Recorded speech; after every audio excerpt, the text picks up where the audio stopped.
बात कोई 20-22 साल पुरानी है। महेंद्र की नई नई नौकरी लगी थी।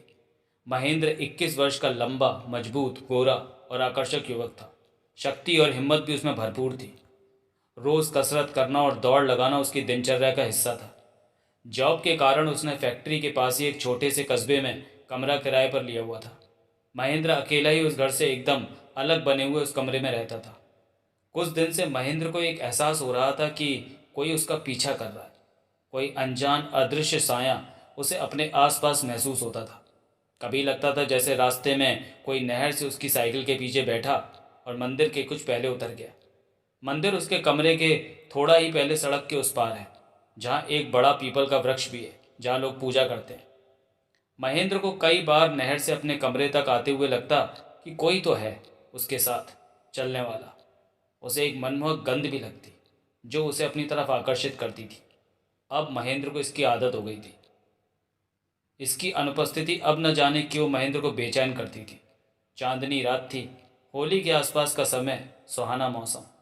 महेंद्र शाम को घूमने निकला तो चलता ही गया, और चलते चलते जंगल में बहुत दूर निकल गया।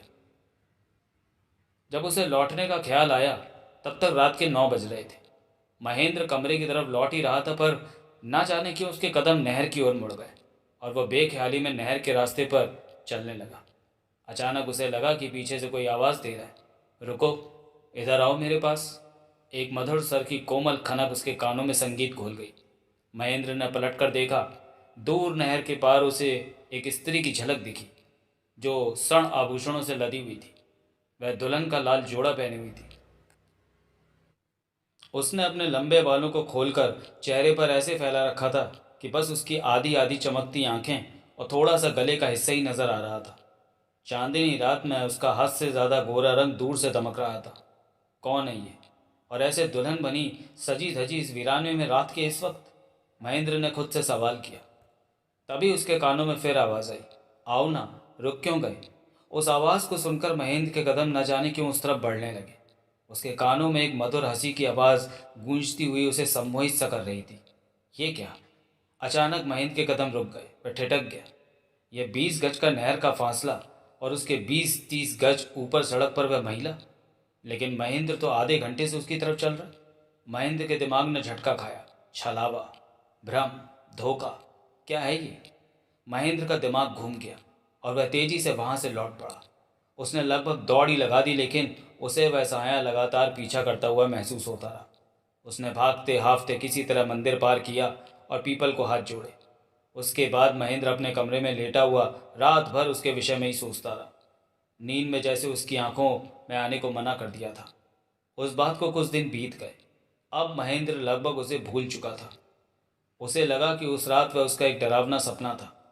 गर्मी शुरू होने लगी थी। मई की शुरुआत थी। दोपहरी कुछ तपने सी लगी थी। ऐसे ही दोपहर के कोई 1-1:30 बजे महेंद्र साइकिल से नहर के किनारे बहुत तेजी से लौट रहा था। अभी वह नहर किनारे पहुंचा ही था कि तभी उसे लगा कि कोई नहर से निकलकर अचानक उसके सामने आ गया। उसे बचाने के चक्कर में महेंद्र ने साइकिल दूसरी तरफ मोड़ी, किंतु अपने इस प्रयास में वह साइकिल समेत नहर में जा गिरा और पूरा पानी में भीग गया। अपने गिरने पर उसने किसी के हंसने का स्वर स्पष्ट सुना। नहर से निकलकर महेंद्र ने अपने कपड़े उतार कर धोए और उन्हें सूखने के लिए घास पर फैलाकर नहर में नहाने लगा। मई की दोपहरी में उसे नहर में नहाना बहुत अच्छा लग रहा था। नहाने के दौरान महेंद्र ने एक बार नहर के किनारे मूत्र त्याग भी किया। लगभग 1 घंटे बाद वह घर लौट आया। रात के कोई 12 बजे का समय था। महेंद्र वेद प्रकाश शर्मा का उपन्यास चैलेंज खत्म करके उसके पात्रों में खोया था कि वास्तव में अपने अंतिम पेज से पहले कातिल का पता लगाना मुश्किल है। तभी उसे लगा कि उसके सामने कोई खड़ा है। महेंद्र ने झटके से आंखें खोल दी। लैंप की मध्यम होती रोशनी में उसने देखा कि वही नहर वाली औरत।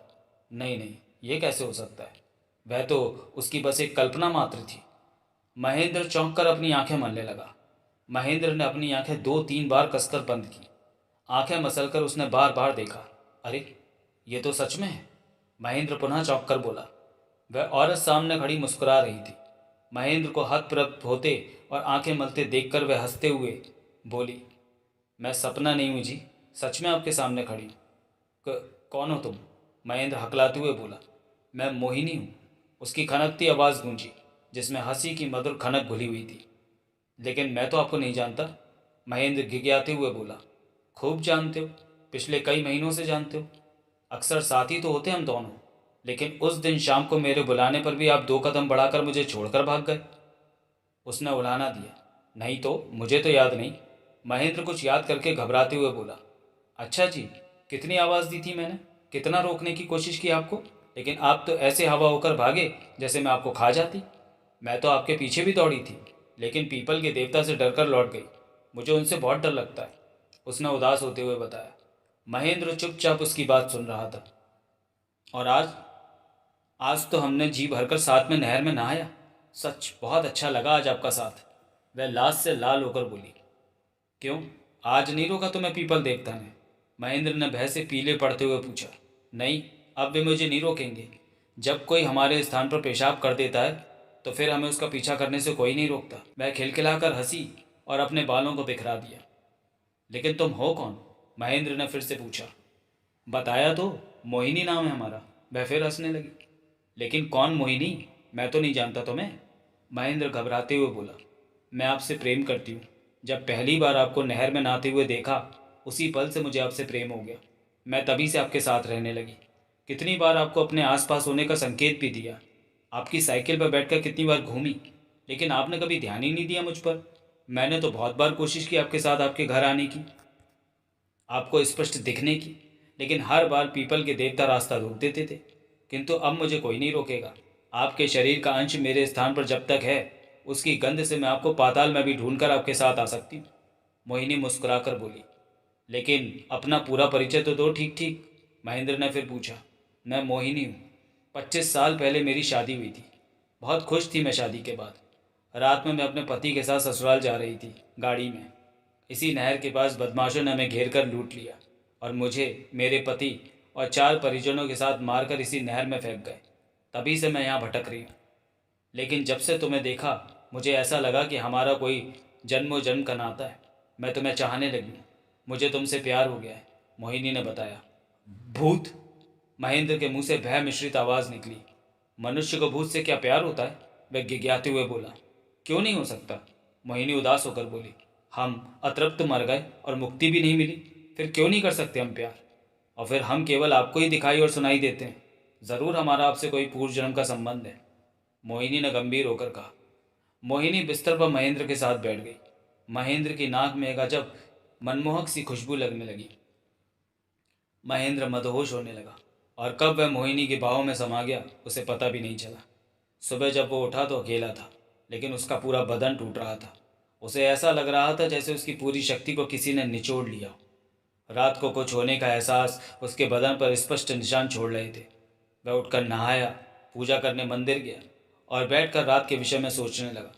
मोहिनी भूत है, एक आत्मा, एक भूतनी उसे प्यार करती है, उसके साथ जिस्मानी होती है। वह रात की बात सोचकर शर्मा गया। अब अक्सर ऐसा होने लगा। मोहिनी रात को आती, देर तक दोनों बातें करते और बाहों में बाहें डाले सो जाते। हर सुबह कुछ होने के एहसास के साथ महेंद्र बहुत अधिक कमजोरी महसूस करता। अब तो वह कभी कभी दोपहर में भी उससे मिलने नहर पर आने लगा था। वह पूरी तरह मोहिनी के बस में हो गया था। आज भी महेंद्र दोपहर में नहर में मोहिनी के साथ था। वे दोनों पानी में खेल रहे थे। तभी मोहिनी नाचने और गाने लगी। तू है मेरा साजन, होगा अपना मिलन, कितनी तड़पी है ये विरन, मैं बनी थी दुल्हन, कितने अरमान थे, रह गया लेकिन प्यासा ये मन, ओ सजन मेरे सजन, तू है मेरा सजन, कितना प्यासा है मन, बीच में ये बस तेरा तन, अब तो होकर रहेगा मिलन, ओ सजन मेरे सजन। मोहिनी के मुख पर अनोखी मुस्कान तैर गई और वह घूम घूम कर महेंद्र के ऊपर पानी उछालती नाचती आगे गाने लगी। मैं हूँ एक आत्मा, तू मेरी आत्मा, तन रुकावट है ये इसका कर खात्मा, बन जा मेरे लिए तू भी एक आत्मा, आजा मुझसे ही हो जा सजन, ओ सजन मेरे सजन। मोहिनी महेंद्र के गले में बाहें डालकर उसकी आंखों में देखती हुई गाने लगी। जग की बातों में तू कभी आना नहीं, छोड़कर अब मुझे दूर जाना नहीं, टूट जाएगी ये विरहन, मुश्किलों से हुआ है मिलन, ओ सजन मेरे सजन। अब वह उसके चारों ओर घूमती हुई नाच रही थी। तू है मेरा सजन, होगा अपना मिलन, छोड़ ला तुझको होगा ये तन, होकर मुझसे ही कर ले मिलन, ओ सजन मेरे सजन। और वह एकदम से महेंद्र से लिपट गई। दोनों कितनी ही देर बाहों में बाहें डाले होठ मिलाए खड़े रहे। रात को फिर मोहिनी महेंद्र के पास आई और आते ही उससे ऐसे लिपट गई जैसे जन्मों की बिछड़ी हो। महेंद्र उसके होठों के मदमस्त रस की मस्ती में खो गया और दोनों ऐसे ही बिस्तर पर गिर गए। दिन बीतने के साथ ही महेंद्र एकदम निस्तेज हो गया था। उसके गाल और आंखें अंदर धंस गई थी। उसे चलने में चक्कर आने लगे थे। उसने जब इस बारे में मोहिनी को बताया तो वे खिलखिलाकर हंसते हुए बोली, आप धीरे धीरे मेरे हो रहे हो, और रहस्यमयी तरीके से मुस्कुराने लगी। महेंद्र ने कई डॉक्टरों को दिखाया, बहुत सी जांच कराई, लेकिन सब कुछ सामान्य था। किसी को भी उसकी बीमारी समझ नहीं आ रही थी। इधर महेंद्र की हालत दिन ब दिन बिगड़ती ही जा रही थी। किसी को कुछ समझ नहीं आ रहा था कि हो क्या रहा था महेंद्र को। उधर मोहिनी रोज रात को महेंद्र के पास आती, अपनी खुशबू से उसे मदहोश करती, प्रेम भरी बातें करती और उससे संबंध बनाती। अब मोहिनी रोज महेंद्र से कहती, अब हम जल्दी हमेशा के लिए एक हो जाएंगे, और एक मुस्कान किसी रहस्य की तरह उसके चेहरे पर फैल जाती। उसकी आंखें चमकने लगती। कहीं मेरी बीमारी का कारण मोहिनी तो नहीं, कहीं वो मुझे मार तो नहीं रही। महेंद्र सोच रहा था और कुछ निश्चय करके वह मंदिर में पंडित जी के पास चला गया। उसने उन्हें शुरू से अब तक की सारी बात बताई। मोहिनी एक अतृप्त आत्मा है। पंडित जी कुछ सोचते हुए बोले, कोई यदि इनके स्थान पर मल मूत्र त्याग कर दे तो यह आत्मा उसके पीछे पड़ जाती है, लेकिन इसने तो तुम्हें मजबूर किया उसके स्थान पर मूत्र विसर्जन को। उसने जानबूझकर तुम्हें पानी में गिराया और घंटों पानी में रखा। उसे पता था कि जब तुम पानी में गीले रहोगे तब अवश्य तुम्हें मूत्र की हाजत होगी, और वह कामयाब हो गई। तुम्हारे मूत्र की गंध के सहारे वह मंदिर पीपल सब पार कर गई, और संबंध बनाने के बाद तो उसकी शक्ति बहुत बढ़ गई। हर बार संबंध के बाद वह तुम्हारी शक्ति खींच रही है। वह तुम्हें मारकर अपने जैसा भूत बनाना चाहती है। तुमने देर कर दी महेंद्र, तुम्हें पहले ही मेरे पास आ जाना चाहिए था। पंडित जी ने कहा। अब कुछ नहीं हो सकता पंडित जी। महेंद्र उदास हो गया। कोशिश करेंगे, तुम्हें कुछ सामान लाना होगा। मैं शाम को तुम्हारे कमरे पर कुछ क्रिया करूँगा। पंडित जी ने उसे एक पेपर पर कुछ सामान लिख कर दिया। शाम को कोई 8 बजे पंडित जी महेंद्र के कमरे पर आए और उन्होंने महेंद्र को बिठाकर हवन करना शुरू किया। अभी 8-10 आहुतियाँ ही डाली होंगी कि अचानक ऐसा लगने लगा जैसे भूकंप आया। सारा मकान हिलने लगा, धड़ धड़ की आवाज़ें आने लगी। तभी एक चीख गूंजी, नहीं, रोक दो ये क्रिया पंडित, नहीं तो तेरे लिए अच्छा नहीं होगा। महेंद्र मेरा प्रेमी है, मुझे इसे अपने साथ ले जाने से कोई नहीं रोक सकता। अचानक एक जोर की हंसी गूंजने लगी, जिसकी सर्द लहर से इन दोनों के रोंगटे खड़े होने लगे। तभी सामने रखी परात जोर से घूमने लगी, जैसे दिवाली की चक्री घूमती है। ले जाऊंगी मैं महेंद्र को अपनी दुनिया में, कोई नहीं रोक पाएगा मुझे। अचानक वह बहुत डरावनी हंसी हंसते हुए बाल खोले इनके सामने आकर खड़ी हो गई। पंडित, मेरी तुझसे कोई दुश्मनी नहीं है, तू हम दोनों के बीच से हट जा, नहीं तो अपनी मौत का जिम्मेदार तू खुद होगा। मोहिनी आंखें लाल करती हुई बोली। उसकी आवाज़ ऐसी लग रही थी जैसे सैकड़ों चमगादड़ एक साथ फड़फड़ा रहे हों। ऐसे इंसानों की दुनिया में दखल देती है चुड़ैल, मैं भी देखता हूँ कैसे किसी को ले जाएगी तू यहाँ से। कहकर पंडित जी ने एक मुट्ठी सामग्री उठाकर हवन कुंड में कुछ पढ़ते हुए छोड़ दी। कुछ प्रभाव नहीं पड़ेगा पंडित तेरे इन मंत्रों से, अब तो मेरे अंदर आधे से ज़्यादा मेरा महेंद्र है। मोहिनी अजीब नज़रों से उन्हें देखते हुए सिर को झटके देने लगी। चली जा चुड़ैल, नहीं तो भस्म कर दूंगा। पंडित जी ने फिर कुछ मंत्र पढ़कर हवा में छोड़ा। ठीक है, कोशिश कर ले पंडित। हा हा हा हा हा। मोहिनी हंसते हुए कमरे की छत पर छिपकली की तरह लटक कर चलने लगी। उसकी आंखें लाल अंगारे बनी बाहर निकल आई थीं। उसके लटके हुए बाल और लाल सुर्ख आंखें बहुत डरावनी लग रही थीं। वह ठीक पंडित जी के सिर के ऊपर लटकी हंस रही थी, लेकिन पंडित जी बिना विचलित हुए अपनी पूजा में लगे रहे। ठीक है, कर ले कोशिश पंडित, कब तक बचाएगा इन्हें। कहते हुए मोहिनी छत पर चलती हुई ऐसे उल्टी ही बाहर चली गई। पूजा के बाद पंडित जी ने एक धागा महेंद्र के गले में बांध दिया और बोले, कुछ दिन यहाँ से दूर चले जाओ, और कोई कुछ भी कहे ये धागा मत उतारना। महेंद्र अपने गांव लौट आया और उसने घर में सबको सारी बात बताई। अभी उसे आए तीसरे ही दिन था। रात को वह अपने कमरे में अकेला लेटा हुआ था। रात के कोई 11 बजे उसने देखा कि खिड़की पर बैठी मोहिनी रो रही है। कौन कौन है माँ? महेंद्र ने पूछा। हम हैं, तुम्हारी प्यारी, तुम्हारी मोहिनी, जिसे तुम धोखा देकर यहाँ चले आए। मोहिनी सुबकते हुए बोली। तो आओ मेरे पास मोहिनी, महेंद्र बेख्याली में बोल गया। तुमने हम दोनों के बीच ये तंत्र मंत्र की दीवार लगा रखी है, कैसे आऊँ? मोहिनी ज़ोर ज़ोर से रोने लगी। लेकिन तुम तो मुझे मार रही थी मोहिनी, तुम मुझे प्यार नहीं करती। महेंद्र कुछ सोच कर बोला।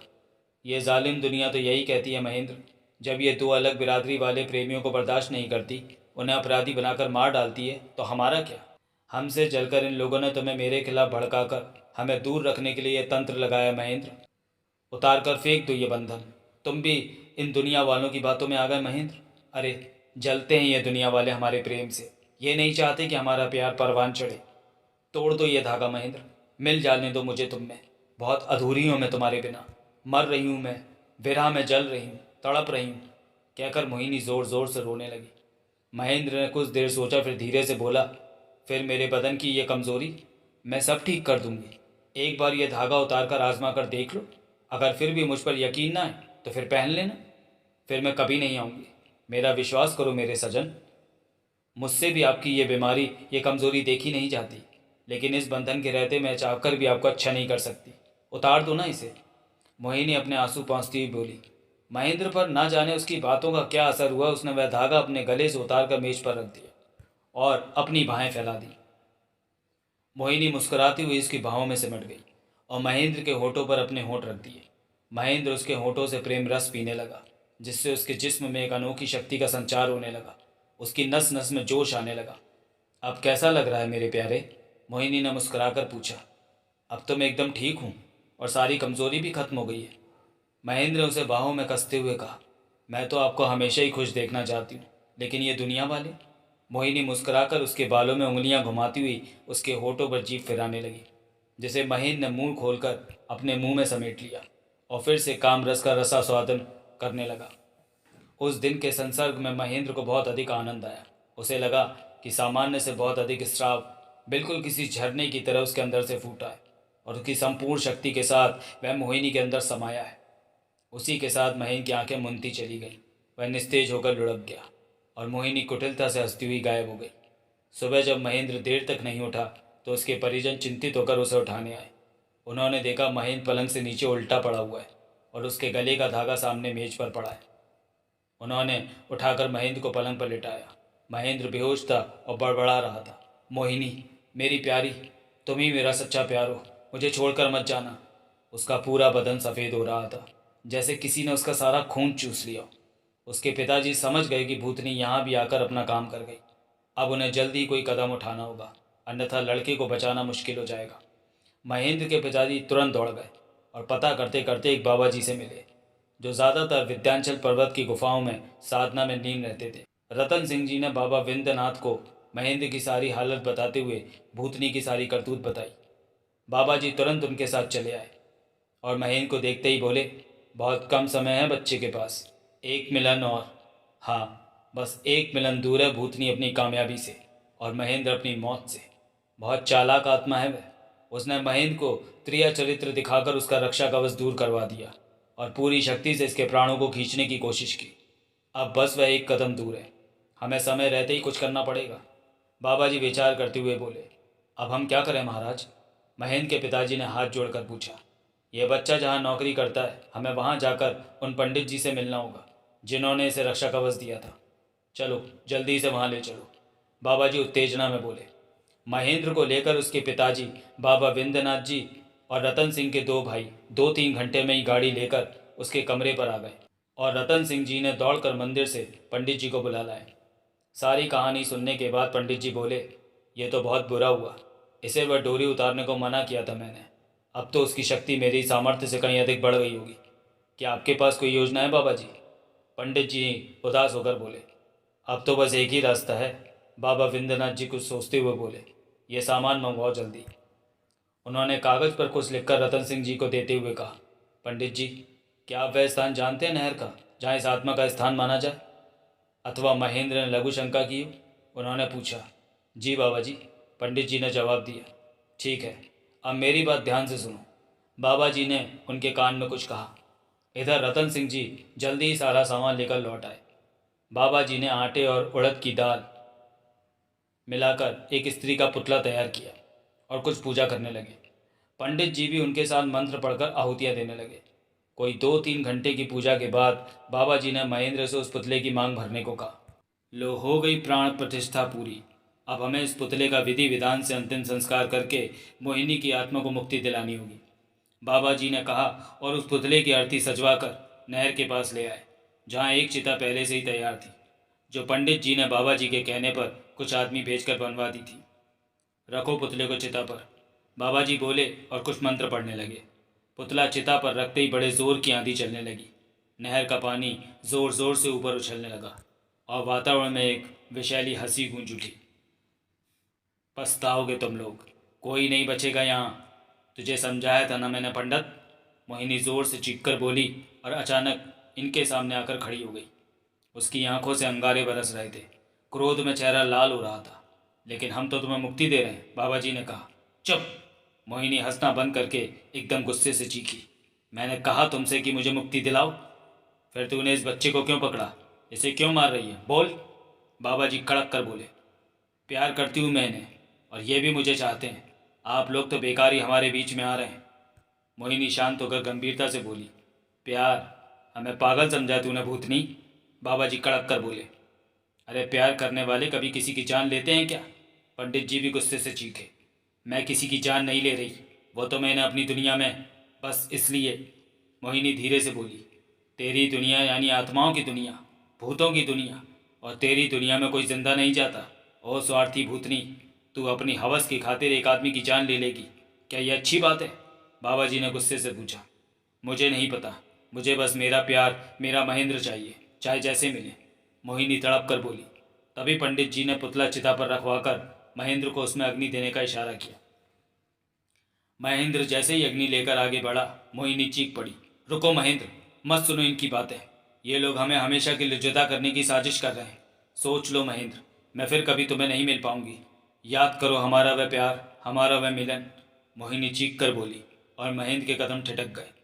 तभी फिर मोहिनी तेजी से हंसते हुए इनके सामने लाल आंखें, विकराल चेहरा किए खड़ी हो गई। मरोगे तुम सब, कहकर उसने हाथ हवा में घुमाया और नहर का पानी किसी सुनामी की तरह इन पर झपटा। तभी महेंद्र की चेतना जागी और उसने बढ़कर अग्नि चिता में लगा दी। मोहिनी तड़पने लगी, चिल्लाने लगी, जोर जोर से रोने लगी। अब हम कभी नहीं मिलेंगे महेंद्र, आपने मुझे दूर कर दिया इन दुनिया वालों की बातों में आकर। वह चीख रही थी और धुआं बनकर गायब हो रही थी।